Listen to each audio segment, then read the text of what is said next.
Hi, everybody. This is Elenbaas from Nightlight Astrology, and these are your horoscopes for the month of June 2019. So this is the Sun and Rising sign horoscope for Pisces. All right, I'm going to flip your chart up on the screen here.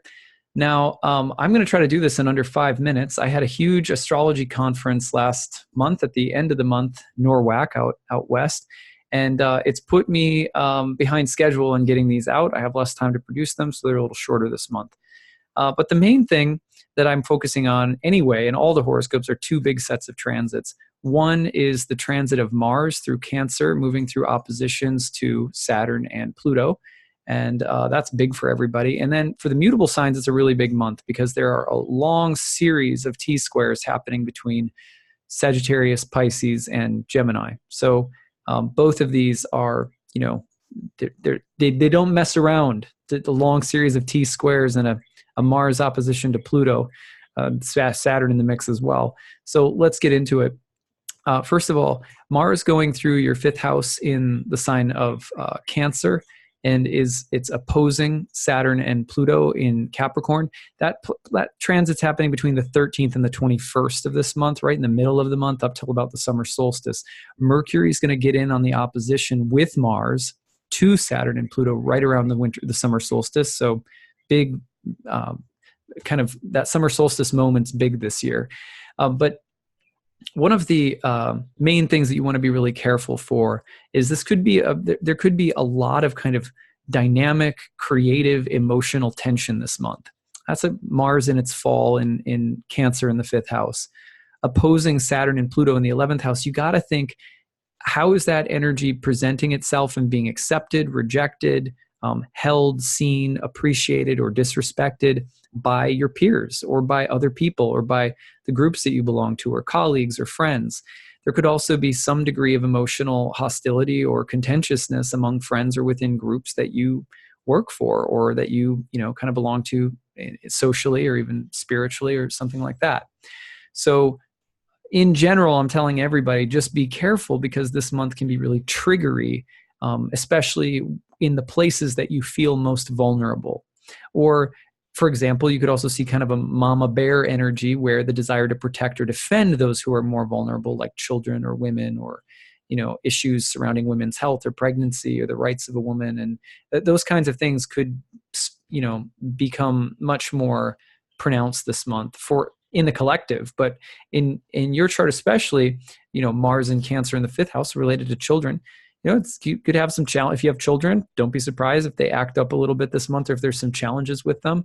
On the other hand, there could also be just a general theme with Mars in the fifth house, which is also a house that's related to pleasure and fun, of sort of behaving like a selfish, emotionally kind of impulsive child, right? Like it's very possible when Mars is in its fall in the fifth house to kind of go overboard. Like, I'm emotional, I'm pissed off, so I'm going to drink too much, or I'm going to eat too much, or just be careful of overdoing things based on a kind of emotional, mental instability. That's definitely a possibility, and there could be consequences this month with Mars opposing Saturn and Pluto. Now, again, the other thing to watch for, just general level of hostility, conflict, sort of obstacles that you're facing. Now, with Pluto involved, can there be transformation and breakthrough and a kind of feeling of needing to, find what a healthy version of power and emotional empowerment looks like? Yeah, this can be a very life-giving transit. It can help you, if there's any place where you feel sort of weak and wounded, it can grant emotional courage, and it can help you emotionally grow and mature. But you have to be careful of the shadow side of this one, which is going to be the intense volatility and confrontational nature. Now, the next transit that's huge is this series of T-squares. So we're looking at a bunch of planets in Gemini in the fourth house, starting with the new moon on June 3rd, followed by the sun's opposition to Jupiter and square to Neptune around the 9th and the 10th, followed by the full moon in Sag on June 17th, followed by Venus in Gemini making a square to Neptune in opposition to Jupiter around the 22nd and 23rd. So it's all month long, just a series of T-squares. Now, it's big for the mutable signs because they're happening in your angular houses. That is the house of home and family. roots, parents, the house of work, career, or what you're occupied with most of your time in the world, so to speak. And the first house, which is you, identity, health, your psychology, your constitution. So the root of the moon cycle this month that's being planted is in the house of home and family. The blossom is in the house of career, and there's dynamic tension between the two areas. And it is, it's being T-squared by that focal point of Neptune in the first house, which has to do with questions of identity. This has been true for Pisceans for a long time. You're working through questions of, what do I want? What are my core values and beliefs, and how are they shaping both my home domestic life, or how are they related to my family, my parents, my ancestry, and how are they playing out in my public life or my professional life? Am I living a double life? Am I finding some kind of synthesis so that, my inner life and my outer life are sort of synced up?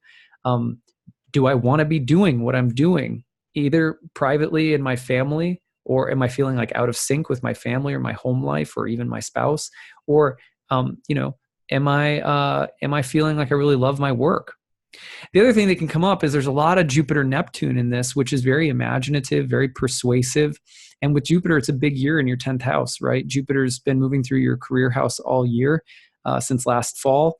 And, a lot of expansion, a lot of opportunity, a lot of growth. But, is there some pushback from other people in your life? Are they saying, is this really you? Are you really being, yourself? Or are you trying to get ahead and kind of becoming a totally different person? Also, just questions about how philosophy, religion, learning, education, how those things are playing a role in your life. And maybe as you're transforming, the need for some kind of different learning experience, that could also be sort of presenting itself, being like, hey, like I need to travel, I need to learn, I need to study, because I'm confused about who I am or what I'm doing. So those are different possibilities. But anyway, these are the major areas the T-squares are coming through. Things should lighten up a little bit after the summer solstice. The T-squares will be done, and the oppositions from Mars to Pluto and Saturn will be done. So you should see some lightness then. But eclipses next month back in Capricorn and Cancer. So, the party's just getting started. It's a dynamic summer. So we'll get back to you next month with more. Thanks for listening. I'm not sure how close I got to 5 minutes, but hopefully somewhat close. All right. Tell me how things go, Pisces. Hope to see you next month. Bye.